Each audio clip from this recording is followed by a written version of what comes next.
I've been to rehab 5 times. First time was alcohol, second time was cocaine, third time was heroin, and then the fourth and fifth time were methamphetamine. The most degrading moment was breaking up a family over my usage. I had 5 felonies, 8 misdemeanors over my head, and I was running from the police. Alcohol always went with my drugs. I'd rather have alcohol than these friends. Today I have Alex. He went from homeless on the streets of Chicago drinking a handle of vodka a day to building a sober life and coaching others to do the same. We're going to get right into his story. Thank you, Alex, for being here. Take us back to drinking a handle of vodka a day and what that actually looks like. Yeah, absolutely. First off, Megan, thank you so much for this opportunity. I love your stuff on YouTube and I love what you're doing. And it's just really cool to see other people in this space and how they do it. So thank you for having me. But yeah, so I'm Alex. Drinking a handle a day, obviously it built up to that, right? But there's a certain point where they call it reverse tolerance. And as you drink more, you build up a tolerance to it, right? So you 3 drinks feel like one. But there's a point where you drink so much that it's called reverse tolerance, that your body is not processing the alcohol quick enough. You've drank for so long on top of days and days and days and years almost that you actually can't drink, like you can't drink anymore. So I would force myself to drink as much as I could just to feel like okay, but my body wasn't allowing it. It just didn't allow it anymore. And that was probably, like a handle a day was at my prime, but after that is when the reverse tolerance started kicking in. So if you notice that, then it's probably time to start to thinking about quitting drinking, because that's some serious stuff where you can no longer drink what you used to because your body doesn't allow it. You're just not giving it enough time to process what you've already drank. Yeah, good point. During this time, you were also homeless in Chicago. Yeah. Yeah, so drugs are a part of my story, but when it comes to addiction, the same things, the same underlying reasons and things are the same, like the underlying issues. But yes, drugs are a part of my story. So alcohol always went with my drugs, always. So it was always there. But I this was years and years in the making. And slowly, alcohol is interesting. It slowly takes away from you, like just a little bit at a time, enough that you don't notice, right? Right. And I kept accepting that this is just my life at this point, right? At first it was I was starting to lose friends, right? Because they didn't like how I was drinking. And then I was like, oh, that's okay. Alcohol, like I'd rather have alcohol than these friends, right? And I was consciously and subconsciously making these decisions. And then it was my family, okay, distancing my family. Okay, I'd rather have alcohol than my family. And then it was getting kicked out of people's places. And then it was, obviously those small things lead up into, for me, was homelessness. And it was a year and a half in Chicago, Illinois, through one of the most brutal winters that they've ever Mm. had. It was what is it? Polar, I don't know, it's polar something, where it's the coldest point on Earth at that moment. Oh, Polar wow. vortex or something like that. Yeah, and it was like -40 in Chicago when I was homeless, and it was miserable. But I still had ideas. I finally had to run out of ideas to give up. That was just kind of, my part of the story, or that was just me. People call it a last gasper. That was definitely me. Like I had to run out of ideas. I had to run out of the tolerance. I had to run out of everything. But yeah, I was homeless for a year and a half in Chicago. I don't recommend it. It was, for 8 months out of that year and a half, I was in psychosis from the particular drug that I was using. It was a stimulant. I'll just say that much, and it really messes with your mind. All addiction does, but this one in particular really messes with your mind. So yeah, I was in psychosis. I don't really remember too much of it, but it's just like 8 months of my life gone. I don't remember at all. And but at the very end of it, I was in Chicago. I had told my parents that I was sober, which was a lie, so I could go back and live with them in Illinois, or back in Bloomington Normal, Illinois, and downstate. They let me back in because I told them I was sober. They quickly realized I wasn't, and then I was homeless again in Bloomington Normal for about 2 more months. And yeah, it was brutal. I mean, I had been robbed, I had been jumped, I had been, like sexually harassed. I had been put in situations where I should have been killed. Like just that was an everyday occurrence, not every day, but Mm. like it could have happened at any moment. I was pushing people through windows and running away from police. I had 5 felonies, and and 8 misdemeanors over my head, and I was running from the police, so I was extremely paranoid at all times. It just was like the worst. I mean, all of it, it just sounds terrible, right? And it was. But my alcohol and my drugs were the most important thing in my life. That's if I had those, then for whatever reason, I felt like I was okay. That's crazy. I know a lot of people are gonna ask, I mean, do you mind sharing what drug you Yeah. So I've been to rehab 5 times. Every oh, time was for a different substance or alcohol. First time was alcohol, second time was cocaine, third time was heroin, and then the fourth and fifth time were methamphetamines. So methamphetamines was the one that really, really messed me up. All of them did. I mean, all of them did, and all of them broke me down and destroyed my life. But methamphetamines was the one that just, it it it's crazy. Like, you're in psychosis, you believe like you're in a different reality. Like, you're physically in this reality, but you're living in a different world. Like, it's so powerful of a drug that when you take it over multiple years, it just compounds and it changes your DNA, it changes your thought process, it changes everything. uh, Um, mm, so yeah, I mean, I believed that the world was a game, and this was during COVID.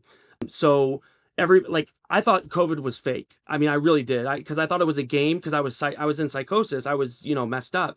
I thought everybody was playing a joke on me. Like, and I was convinced of that. Like, you could not tell me any different. You could show me all the news outlets. I wouldn't believe you just because of that strong of a belief that I had. It was you pretty see it crazy. you see it in videos and you see it I mean, depending on where you live, you see it that it does mess it does make you crazy. Yeah. I mean, you see it in homelessness, and Yeah. I have Yeah. friends that are, having issues with some of their family, and that's where they think that they're going is I think they're on this drug, and Yeah. it's a Yeah. scary place to go. All of it's It scary, is because but in particular with methamphetamines, it makes you believe that you're in control when you're really not. It makes you believe that you have control over your thoughts, which you don't. It makes you believe that you have control over your feelings and people, and you don't have control over any of it in reality, right? Whether you're sober or not, you don't. But yeah, it's pretty crazy. It was just and COVID, it was a recipe for disaster. I mean, there were like nights literally like for a week I wouldn't see a single person and I was downtown Chicago just walking around, like weeks on a time. It felt like the end of the world in my head. It was really strange. Really strange. so when you were out there, what was the lowest, like, most degrading moment that made you hate yourself the most? That's a great question. So, this didn't make me quit, but it should have. Obviously, I needed a way to keep funding my usage. So, I'm part of the LGBT community. I'm gay. It'll make sense when I tell you this. But I would get on the app Grinder and I would find people, convince him to, let me come over. I would act like I was going to sleep with them, and then I didn't, and they would hate me. But I would just talk. I would just sit and talk, and I would get in their good graces. And then, unfortunately, to keep my habit going, I would steal from them.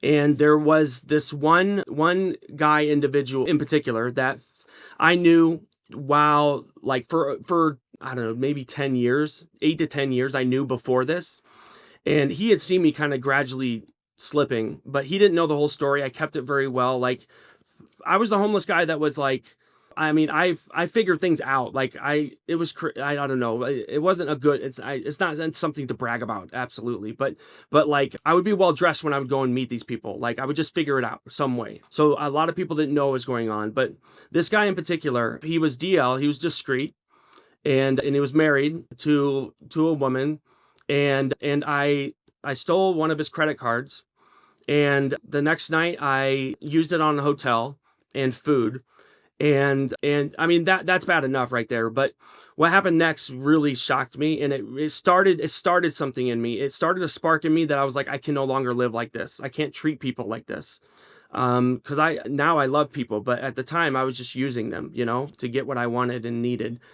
And he texted me, or yeah, he texted me because he had my number. This is how stupid I was. I mean, I used my name and everything. I was just stupid. And he found out it was me, and he told me that his wife had seen the charges, and asked, "What are you doing? Why is there hotel charges? You live in Chicago. Why do you need a hotel? Blah blah blah blah blah. You're cheating on me. Blah blah blah."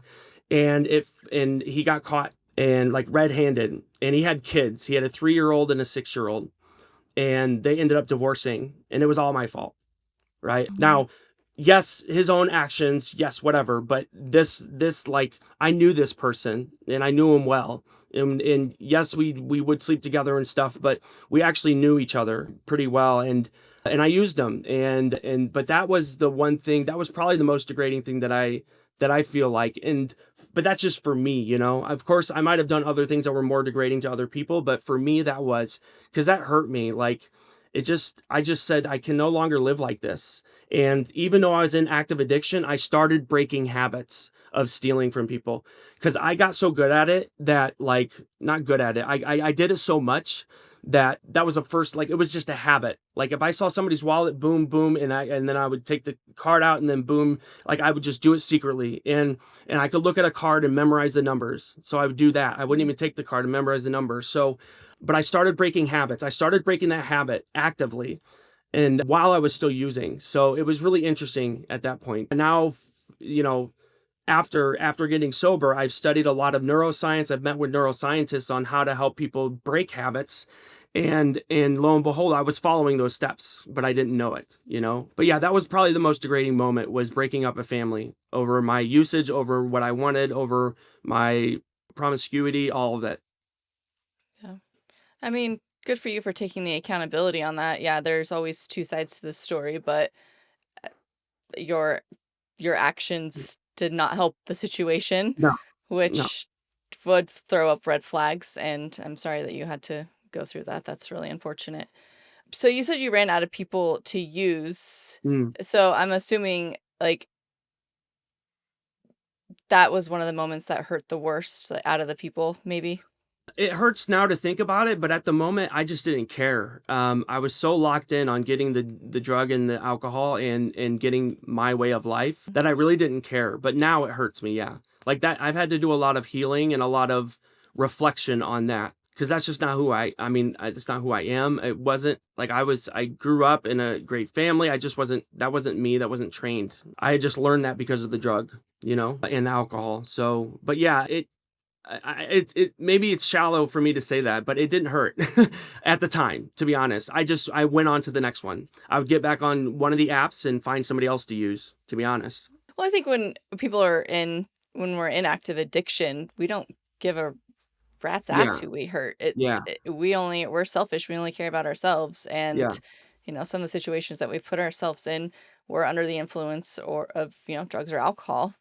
And I mean, a lot of us carry a lot of shame for a lot of the things that we've done, and hence why we have to, you know, move forward and heal. yeah. But if people keep throwing you back into your past, how do we heal from that shame? Ooh. So this brings me to my coaching, right? So obviously this comes up a lot with my clients but for I'll just tell you myself. So I've been through the steps, AA steps 4 times, been into rehab 5 times. So I know that area really well. And every time I really tried. I was in rehab the 5th time and my sister gifted me a book and it was called Think Like a Monk by Jay Shetty. And I never heard of who he was. I didn't know. I obviously, I was in my thing, but in my own brain and mind.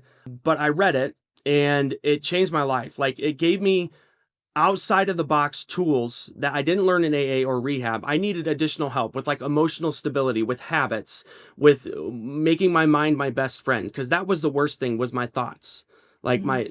my negative thinking. So I needed help with that stuff and this book helped that. So that was like really like that was a big part, a big change. But back to your question is like or actually remind me of your question again because I know I want to stay on topic. Well, I was just saying how so many of us carry the shame Oh, from our right. How do you get rid of past shame? and, Okay. So AA is pretty good for that, but me personally, I just needed more help. So it starts with a reflection for me, like reflecting on, and you have to go through each individual. For my advice, you have to go through each individual situation that happened. And I've developed tools to do that with my clients, and that's the hardest part. It's going through and talking about what happened, and then also realizing how did I play, what part did I play in it, right? The more important part that I believe is after you do that, you then have to work on your mindset of forgiveness, right? And you have to forgive yourself for those things that you did, because otherwise you're just going to go over it, and then that's it. Like it's just stuck in your head. You brought back bad soil, and now you're stuck in it, right? So there is another step there that I believe other things just don't use, or they don't take, and that's like the mindset work, right? Of forgiving yourself and then moving forward from that, which is where the coaching comes in, as you know. Yeah. I think that's one of the hardest ones is the shame to Yeah. get through. Yeah. Another in like thought coming up for me for that is start acting differently. Like start doing things that aren't shameful, right? Stop doing the things that are shameful and start doing the things that aren't. So I used to lie all the time, right? Lying is obviously big within the sobriety community. Lie all the time. And somebody told me, stop doing the things that you're lying about, and that'll help you stop lying. And I was like, oh, that's true, right? Like cut it at Right. its source, right? So the same thing with shame. If you feel shameful over the things that you've done, stop doing the things that made you feel shameful and start building a foundation that you feel better about yourself. And over time, it will conquer that, right? It'll Yeah. weigh more than the things that you've done, and you can start to feel good about yourself. But self-worth and self-love are tough, and shame is really tough. But and I'm sure you've heard of this though, but guilt is saying I did something bad, and shame is I am bad, and that's not a good place to be, right? Mhm. Believing that you are bad for the things that you've done. Just know that you aren't. Like we've all made mistakes. I personally have made a lot more than probably other people, but yeah, but I was able to forgive myself for that. But I had to start doing good things. I had to see myself in better light, because otherwise you're just going to stay stuck in that shameful mindset. Does that make sense? Mhm. Yeah, makes a lot of sense. Yeah. So, 5 rehabs. So, Mhm. a lot of people would have written you off as a lost cause, right? I mean, Mm. why didn't you make it stick those first 4 times? What didn't make it stick the first 4 times? Well, yeah, why didn't you make it stick those Yeah. first 4 times? So I felt like I was. Every time I went into rehab, I really felt like that was the time. That was it, right? Mhm. And I feel like a lot of people feel that way. But along the way, we just something happens, or we let a craving stay in our heads too long, and but the time that I had still counts for something. Like that's another thing is people they go out after 8 years and they feel like crap, but you still had 8 years. You know what I mean? Of doing it Yeah. right. So just get back up and do what you were doing to get there. But the first 4 times I needed additional help. Like my mindset was not good. After all the drugs and alcohol that I drank and did, I just needed help with that. So I firmly believe that what I found in Jay's book and then what I've developed now, or what I've done since then, is the thing that saved me, and that's rewrite my mindset. That's rewrite my subconscious beliefs.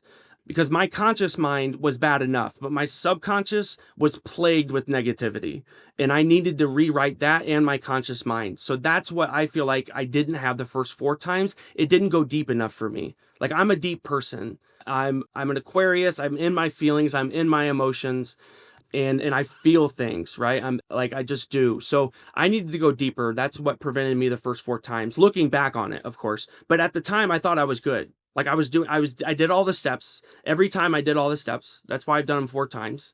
I didn't do the 5th time. But yeah, so it's but still I had that time, That's what's important is you still have the time that you've given. And one day sober is amazing. And that has to be enough sometimes, right? Yeah. Like we look for all of these things, and we look for such growth and all this stuff, and we forget that just one day is amazing. Some days, even 4.5 years sober, even though I'm 4.5 years sober, some days I have to let the fact that I was sober that day be enough. Yeah. Because if I don't, then I get in my head and then I'm back to square one and it's off to the races.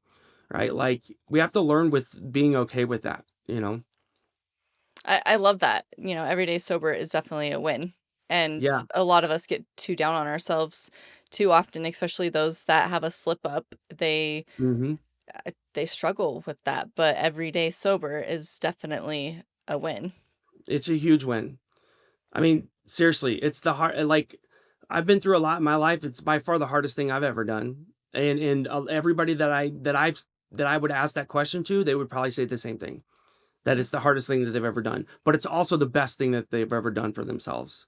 Well, it's a complete lifestyle change. And Yeah, I think a lot of people don't realize that, being healthy and fit is a lifestyle change, being yeah, sober is a lifestyle change, being it, an entrepreneur is a lifestyle.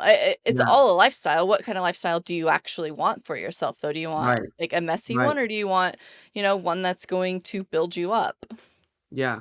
I think a lot of people get lost in that, right? And they get lost in like, well, 2 things here. I think some people get a little, like, scared because they do have to change everything, Mhm. but the other thing is some people get lost in the lifestyle change, as in, like, they feel like they need to be something that they're not, right? And all they need to be is just authentic to themselves, and Right. but they forget what they want, right? Like, that was I remember the first time I got sober and they asked me what do I want with my life? I was so like, "What?" Like, I don't know. I don't know what I want, you know what I mean? I didn't have any goals. I didn't have anything like that. I had no idea because we get lost in the sauce, right? Like, that's this type of stuff that it steals from us over time. It steals our goals and our visions and Mhm. our dreams, but we don't notice it until we get sober and somebody asks us that question, and then we're like, "What the hell? Like, I don't know what I want." Like, that was crazy to me. That realization that stole from me too, you know? Yeah. I mean, a lot of people probably want their relationships and families back together. I mean, Yeah, all the years of destruction that alcohol has caused. yeah, yeah. Yeah, but still, like, I had to think about that, right? Like, I didn't Mhm. know off the top. Like, if you have goals, if you know what you want, like, somebody asked that question, you have it, you know it. Like, I had to think about what I wanted, you know? Like, Yeah. of course I wanted, like, my family back and my relationships back, but I didn't know that at the time. I just was, like, dumbfounded by the question. Like, why would you ask me that, you know? I have no idea. But yeah, Right. I totally understand what you're saying. Yeah. So when you say you finally ran out of ideas, did you actually want to live at that point, or did part of you want to Ooh, that's a good die? question. People call it the breaking or the jumping off point. And I remember I was in a hotel in Bloomington Normal that my dad got for me. He wouldn't give me a ride to my dealer, which was out of town. I had no money. I had nothing. I just could, I was out. I was out of ideas. I was out of everything. But I was at the point where I could no longer live with it, but I could also no longer live without it, or so I thought. And that is the worst place to be because no answer is the right answer, right? Because you're just like, no, I just don't want to do this. I don't want to do anything at all ever. Like, that's the way I felt. So that was like a really terrible place to be, you know. But after that, I started to see that there were steps that I could take and get out of it. But at that point, I couldn't see that. It Yeah. was just right there. Yeah, I've definitely been there. It's a really tough place to be, but just know that there are options, even when you don't see them. There are, you know. Right. Exactly. Yeah. So you kind of described Chicago a little bit during that time, but can you describe the streets, the shelters, where you Yeah. slept? Kind of paint that picture for us. Yeah, I never went to a shelter. Like, I would get picked up by cops and they would realize I'm homeless and they would ask me to go to shelter. I'm like, no. I was so hell bent on my life and the way that I wanted it, which was just drugs and using and drinking and being on the streets. Like, I was okay with that. I was totally okay with being on the streets, but I still got my drug every day somehow, right? I mean, most of the time I would stay up because the drug that I was on, it would keep me up. So I would just walk. Walk, walk, walk, walk, walk. Like, from downtown, if anybody's from the city, I would walk from downtown Chicago, like the South Loop, all the way up into Andersonville, all the way over to, like, just obnoxious. Just walk all the time. And then charge my phone when I could at on outlets that are public, and then somehow meet somebody online and then go to their hotel or their house or whatever and try to stay as long as I could. And that was my life. But yeah, I've fallen asleep and passed out on park benches. But there was one night where I left my friend's house or my acquaintance. It was like 3 a.m. and it was on Wilson Avenue, which is not a good area in Chicago. Like, not a good. It's okay now, but back then it wasn't. And I was walking, and this guy approached me and said, just asked me a question. I don't remember what he said. And then he asked me for money, and I said, dude, I'm homeless. Like, I don't have anything, but I was dressed okay. Like, I didn't look like it because I just had a shower at my acquaintance's house. He's like, I know you have money. I was like, dude, I don't. So, and he was like, all right. And he turned around and I turned around. And then before I knew it, I got cracked over the head. I still have a huge scar on my back of my head with a glass 40, which is like those thick ass Oh. thick ass beer bottles. And as soon as I got hit, I just took off. And I sprinted 3.5 blocks back to my friend's place, pounded on his door till he answered. And there's just blood everywhere. And of course, I didn't go to the hospital, but I still have a scar. When I get my hair cut too short, you can see it. It's like this, like probably about this long, just from a Oh, wow. piece of glass. Just from a piece of glass. That's a Well, pretty yeah, I mean, hefty bottle from the coming bottle or at you. whatever, but my friend didn't stitch me up, just cleaned it up. And then I ended up spending the night there because I was, hurt, injured. I got the sympathy vote, and then just went about my life, like went on. Like that's crazy. If that would happen to me today, I'd be to the doctor, I'd be getting stitches, I'd Mhm. take care of myself. I just didn't care. I mean, that happened. Like I got jumped tons of times. I tried to stay away from the really bad areas of Chicago, but sometimes I ended up in them. And I ended up in situations that I should have been killed, like 100%. Like talking back to people that I know have a gun on them. Like I knew that they had a gun on them, and I would talk back to them, and they would pull it on me, and I was like, just I don't care, blah blah blah, just stupid shit, like stupid, because I Yeah. wasn't in control of my emotions. I wasn't in control of anything when I thought I was, and yeah, I mean, it was crazy. It was crazy. There should be. I just finished a book about it. Oh, But there should be a movie. I mean, I'm sure a lot of people think this about their sobriety or about their using journeys, but it would be entertaining to say the least if a movie got made about my life. More so just because of the craziness I got myself into. I mean, I would get bored. So I have two trespassing charges. One of the misdemeanors I got was trespassing because I would act like somebody that lived in the apartment buildings.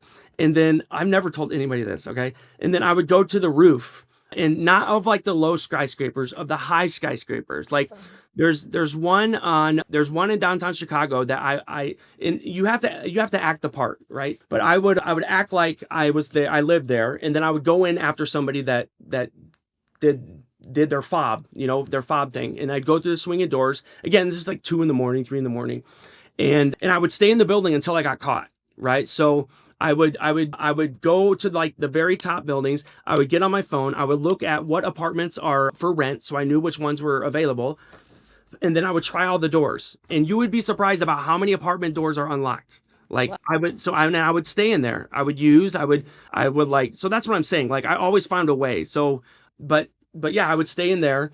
And one in particular, I won't say the building because I got chased out of it, and I also got a trespassing charge for it. I ended up on the roof. And not like just like the nice roof garden, like they had a roof pool and stuff, like on top of the big ass turbines that are on the top of, and this is like 100, like I don't know how many floors, maybe like 80 to 100. And I was on top of the fan on top, and I was just downtown Chicago. And I remember taking a video, but I lost that phone, of course. Um, and just doing stupid stuff like that. Like I should have been killed. I should have died some way. I would jump from rooftop to rooftop. I would like have fun and like, like do this just stupid stuff, really stupid stuff. Now I look back on it, but yeah, I would, but part of it was the psychosis. Part of it was the belief. Like I really believed, Megan, and this is embarrassing. I really believed that I was in like a game, like a game show. Because of COVID, because nobody was on the streets, I felt like I was like a main character in a video game. So I Wow. would go and do these crazy, heinous things because nobody was out there, nobody would find me, and no, like I wouldn't get in trouble. I just thought I was like an indestructible, for a while in my life.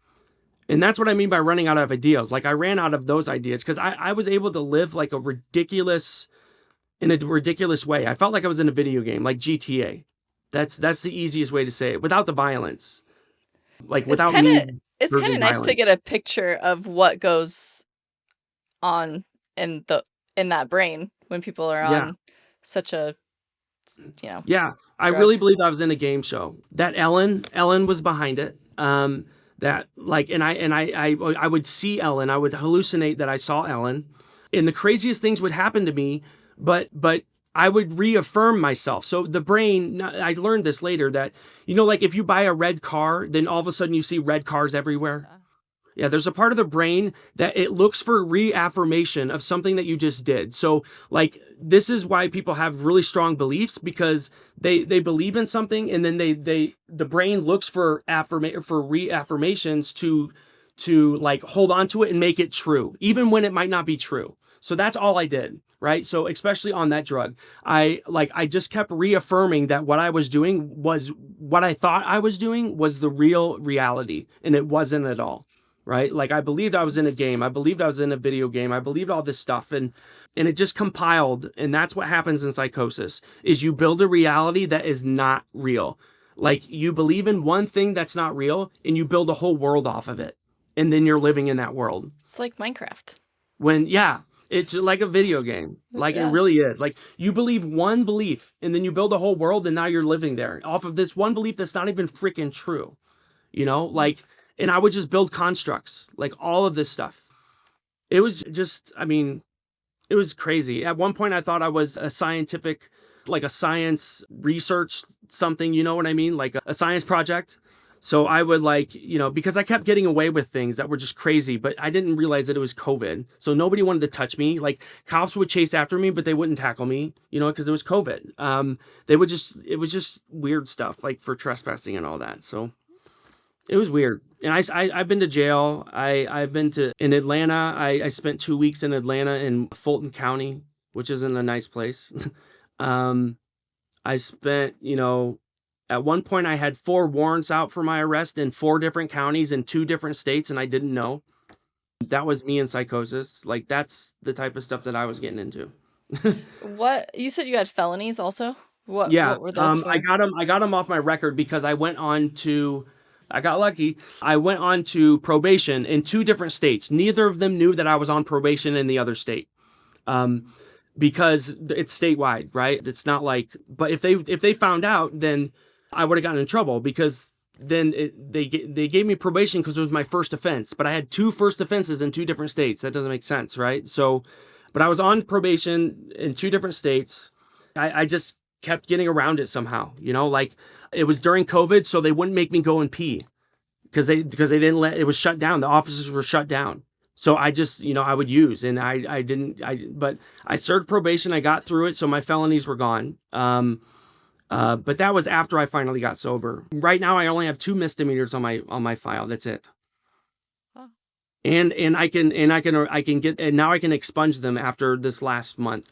It just after 3 years of the thing. So yeah, I mean, but I worked my butt off for that. That was after I got sober and I had a judge that believed in me. I had a couple judges that believed in me. I just kept doing what they asked after I got sober. Good for you. Yeah. That's nice when people believe in you and you Yeah. can move on with your life. No reason to be believed. I mean, trust me, like believed Yeah. in. No reason. I was late for, I mean, I would show up high, you know, like 3 days. In like my, in a, it's just crazy. Like I just got lucky, but people in this space, they know that, you know, and they believe in people, but you have to do a lot of work. That's for sure. After you clean up and get yourself in order, you have to do a lot of work after that. So you were high on meth. Were you drinking during Yeah. this time? Is this when you were drinking the No, handle? no. So the first time I went to rehab, that was when I drank the most. That was when I was on a handle. And that was when I experienced the reverse tolerance. But I was drinking during this whole time. Yeah. Like whenever I could, because it would help me come down.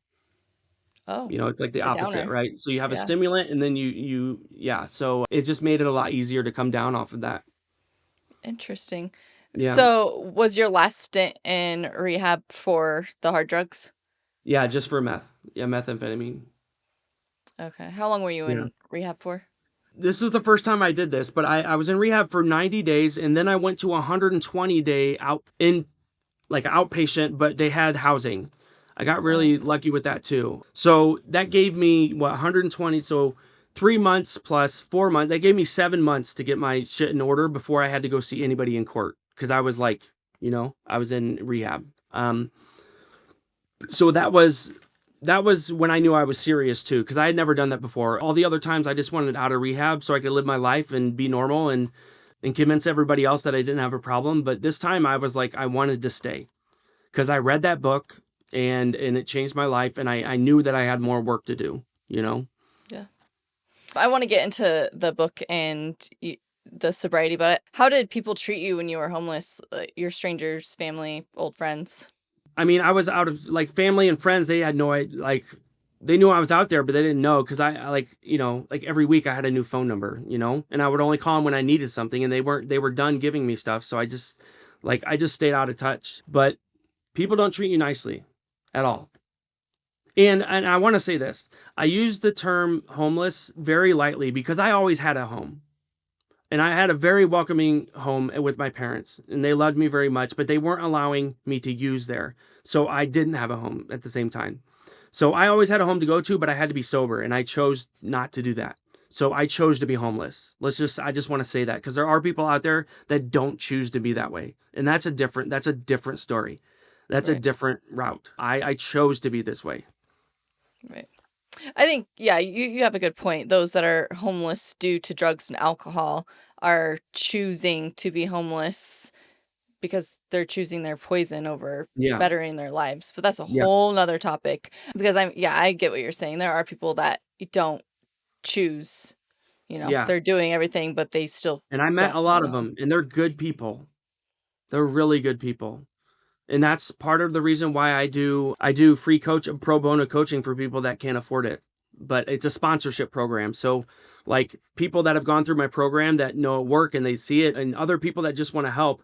I haven't done this for a couple months, but I try to find people that will pay for, like, I slash the price in half for my part, and then somebody else will pay for their coaching to go through Mm, it. Yeah, I try to do that, but that's only because of my experience being homeless.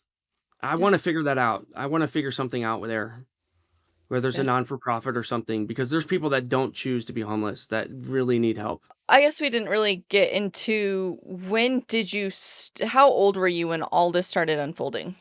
Yeah, so 32, I'm 37 now, so 32 was when I was homeless, 31 and 32. At age Okay. 31 and 32, yeah. And were you drinking heavily throughout your 20s? Yeah.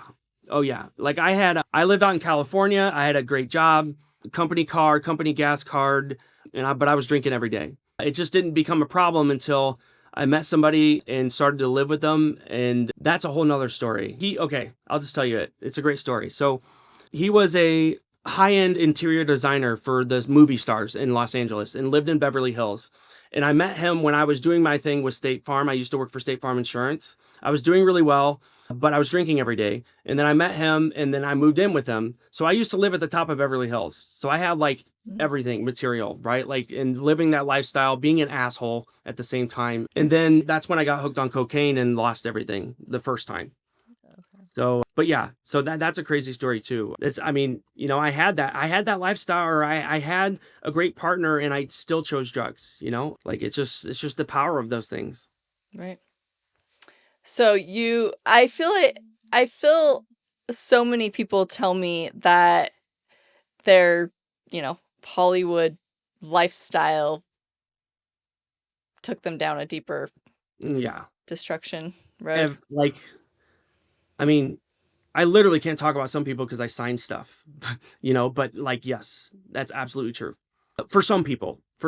Now there's a whole nother different side of Hollywood that is what you picture it to be. It's great. But and my partner is part of the great part. Like my ex-partner, he was awesome. He was awesome.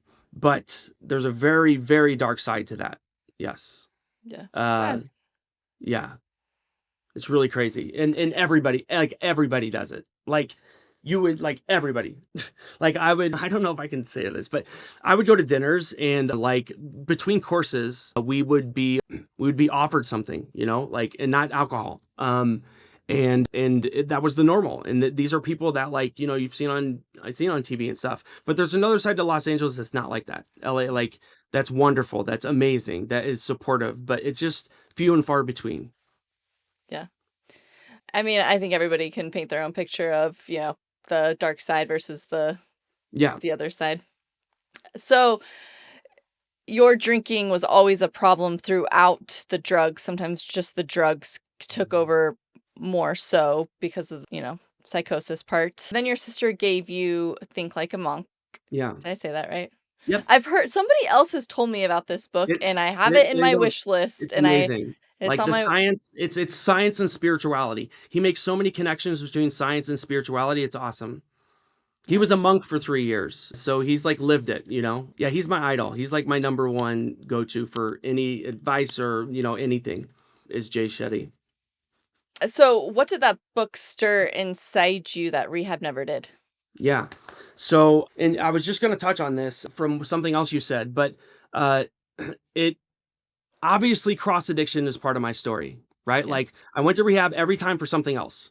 So I wasn't dealing with the underlying issues, like the deep, deep, deep transformational stuff. And this book introduced me to that side of me. It didn't, and it gave me some of the work to do to introduce me to that side of me and be okay with it, right? Like deep inner transformational work. Like being able to, and what I mean is like for me was meditation. Like that was the hardest Mhm. thing for me to do because I was an overthinker and I was strung out on methamphetamines. So my mind was in the book, they call it a monkey mind, where your mind bounces from idea to idea, never finishing a thought. That was me to a T, like 100%. So especially that was me without amphetamines, and then imagine what it is with it. So Yeah, I can um, imagine because mine is kind of the same. yeah, yeah. So after it though, but then it gives you tools to like meditation. And I don't mean just meditation. It gives you like specific meditations that are intentional for certain things that are going on in your life. Not just any meditation that you look up. Like that's awesome. That's great. But these are intentional meditations that are specifically for specific things that you're going through. Um, and like that's one tool, right? And it just opened up a whole new world for me that like I never used to be able to sit by myself, or like I never used to sit like ever, ever, ever. I was on my phone, video games, something. But Yeah. now I sit by myself for an hour a day. Like that is a major transformation, right? That is a deep transformation. Not like the fact that I'm just sober. Like I'm able to sit with myself and love myself now. That's a deep transformation, right? That's what I was not getting to in the first 4 times I went to rehab and I was working AA. Some people get it in AA. I just was not able to get it. Maybe I don't know why that is. I haven't took time to reflect on that, but that this book introduced me to that side of me. And I still had to do the work, and it's hard work. It's very simple, but it's hard to implement on a daily routine, right? On a Right. daily uh task list. So it's amazing work. Like it's just awesome. And that's what I use with my clients. I mean, I see transformations all the time with it, and it's so powerful. Like meditation, breath work, obviously like I've done yoga. The book introduced me to a whole side that I didn't know like was possible. I didn't know people did that. I didn't know people sat by themselves and thought, and I couldn't do it. So I had somebody tell me, this is the first time I ever meditated. Somebody told me, just try to sit and think of nothing for one time in your life and see how long you can do that. And if you Yeah. can do it for a millisecond, then try to do it for 2 milliseconds. And then try to do it for three. And then try to do it for four. And I just kept doing it. Because that to me was peace. That was something different than I've ever been told.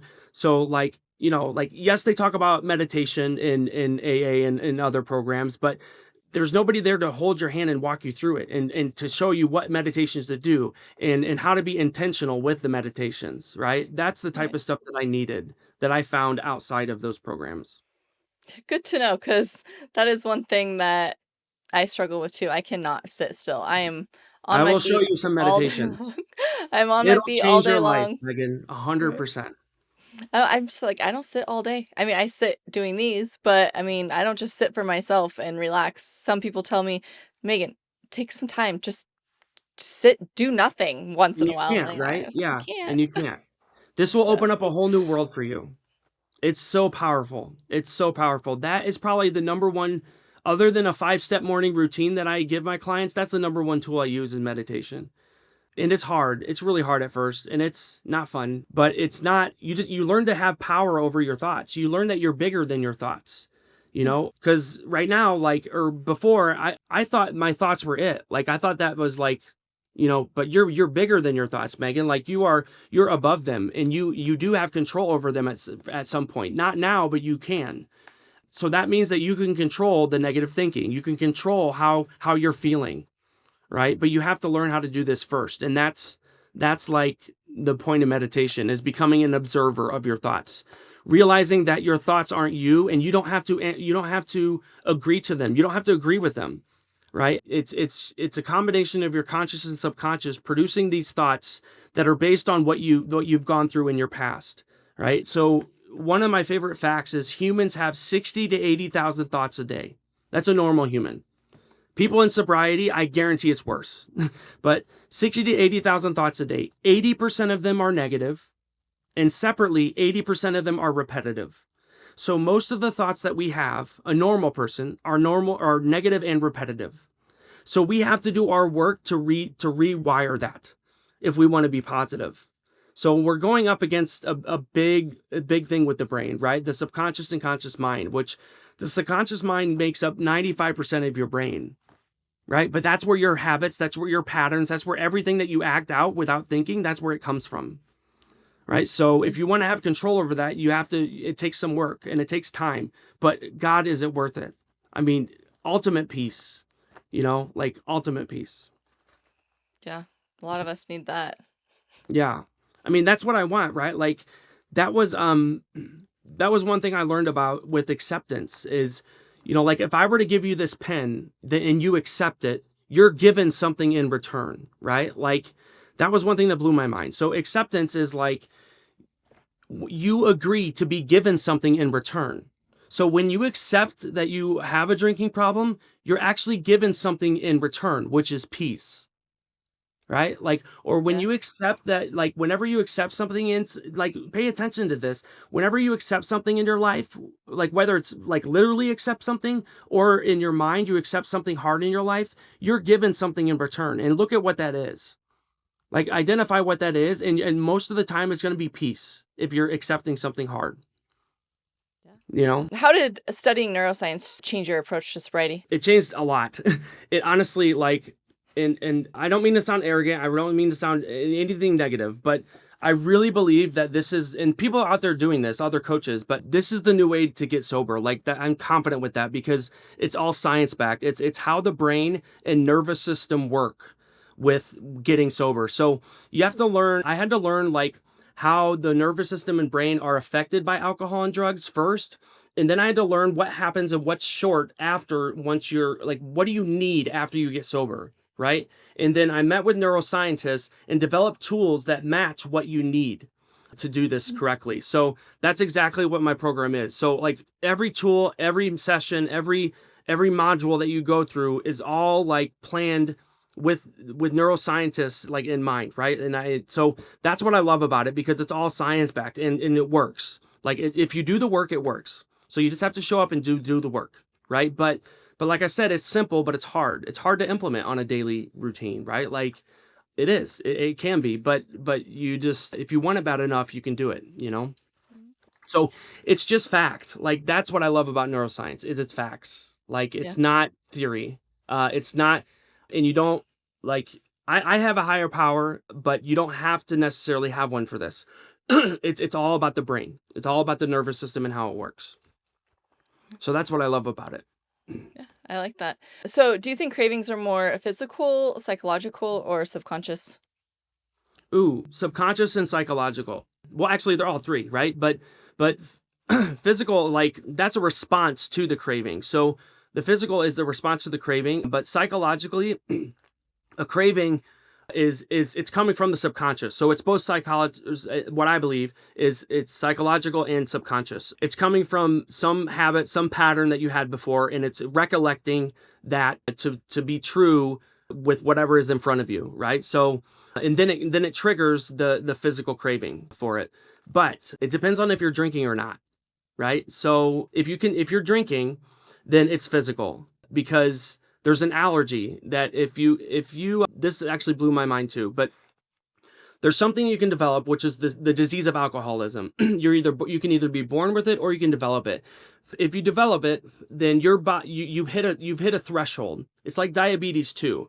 Like you've hit a threshold it's a point of no return. That your body no longer processes alcohol the same way as it used to.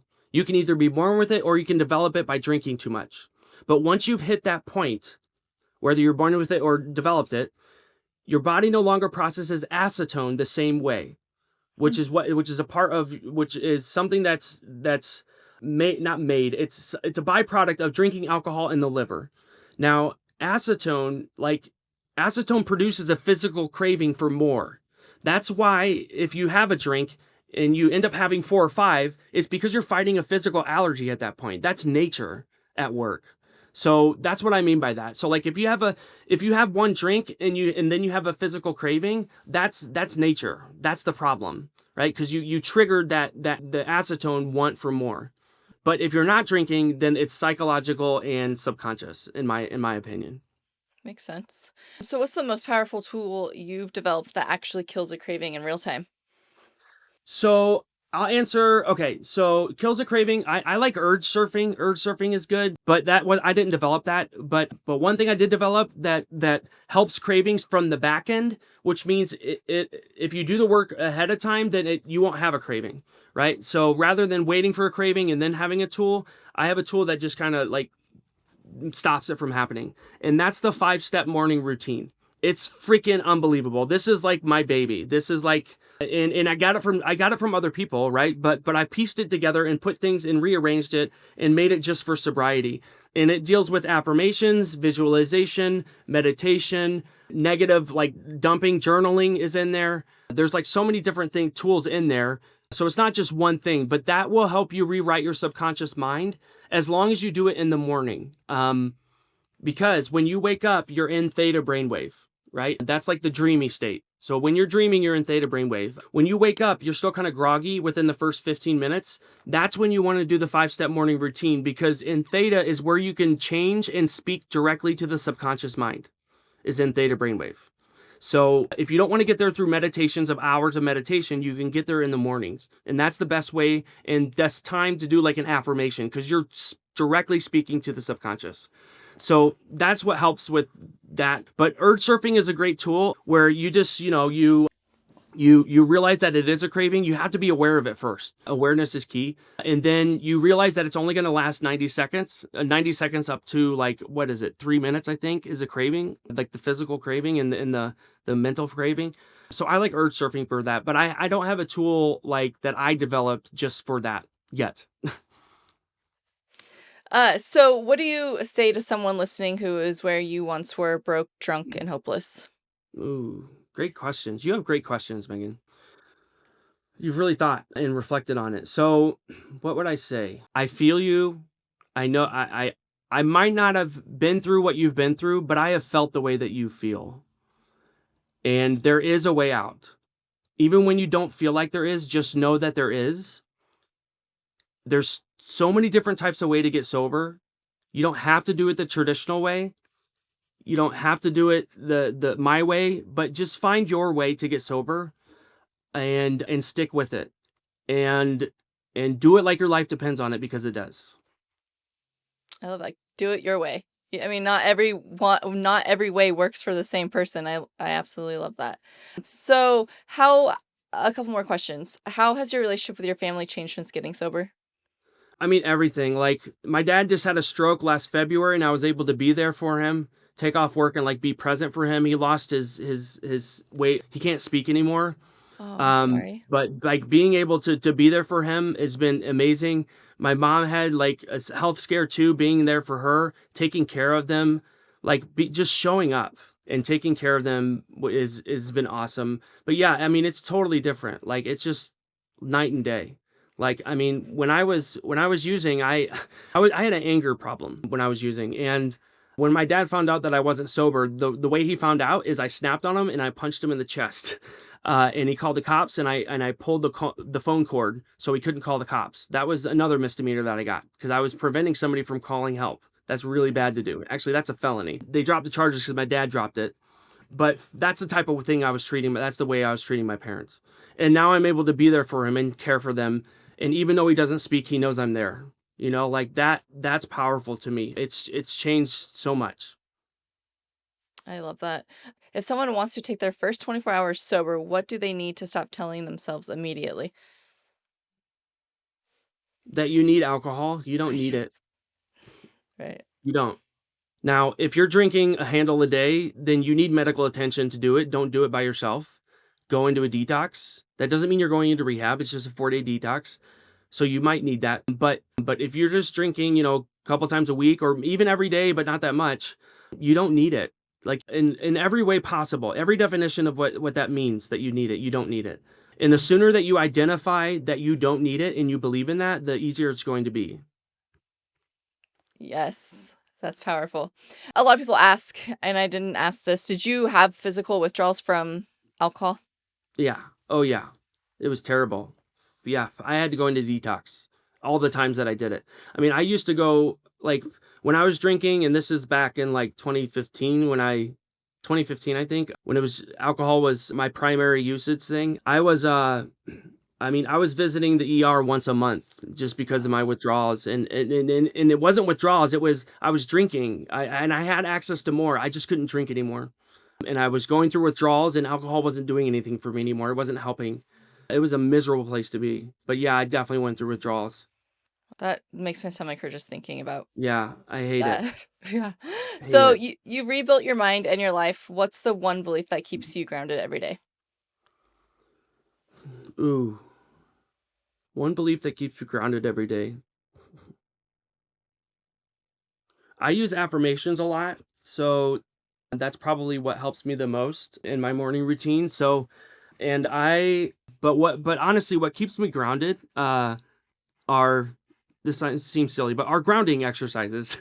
There's one really powerful one. It's 5, 4, 3, 2, 1.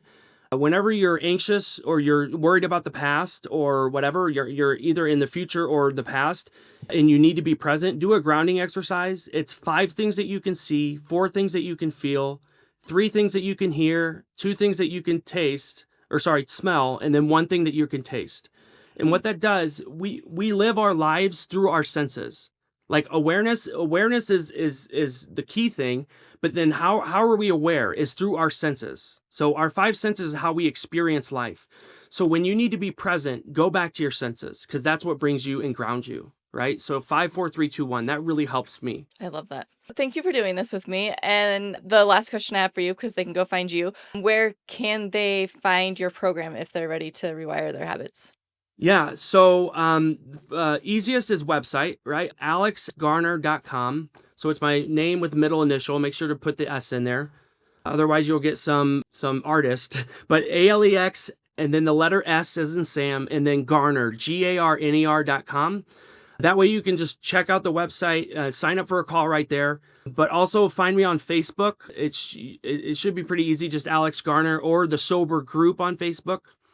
And then finally my TikTok, and that is at alex.garner.life.coach.